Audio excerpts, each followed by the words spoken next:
Hello everyone, ఈరోజు MMA సిరీస్లో day 37. ఇంకా ఈరోజు అవుట్ సైడ్ పీటీ సెషన్ ఏం లేదు, డైరెక్ట్గా రెడీ అయ్యి ఎంఎంఏ సెషన్కి అయితే వచ్చేసా. ఇక్కడికి వచ్చేసరికి ఎవరు లేరు, ఇంకా నేను ఒక్కడనే ఉన్నా. కొంచెం వార్మప్ చేసుకున్నా.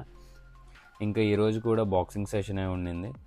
ఇంకా రిస్ట్ ర్యాప్స్ వేసుకున్నా. ఇది వచ్చి కొంచెం ఫాస్ట్గా ర్యాప్ చేసుకోవడం నేర్చుకోవాలి. ఇంకా నా ట్రైనింగ్లో ఇది ఒక మెయిన్ ఇంపార్టెంట్ కాన్సెప్ట్. తర్వాత లాస్ట్ సెషన్ వచ్చి మేము జాబ్ మీద వర్క్ చేసాం.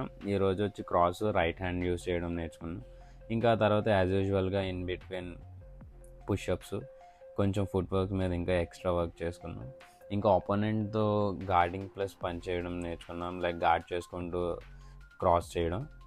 ఇందులో నా ఫీడ్బ్యాక్ వచ్చి కోచెస్ చెప్పడం ఏమంటే నా హిప్ రొటేషన్ సరిగ్గా లేదన్నారు. కొంచెం ఫోకస్ పెట్టాలి హిప్ రొటేషన్ మీద, ఇంకా ఫుట్ వర్క్ మీద.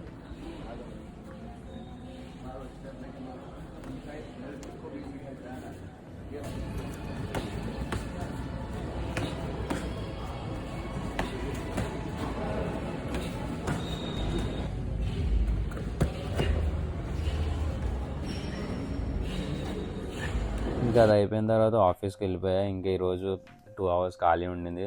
స్ట్రెంత్ అండ్ కండిషనింగ్ సర్టిఫికేషన్ అయితే ఒకటి చేస్తున్నా. అది అయిపోయిన తర్వాత ఈవినింగ్ ఒక సెషన్ ఉండింది, అది కూడా ఫినిష్ చేసుకుని ఇంక ఈరోజు ఎండ్ చేసేసాను. Thank you guys.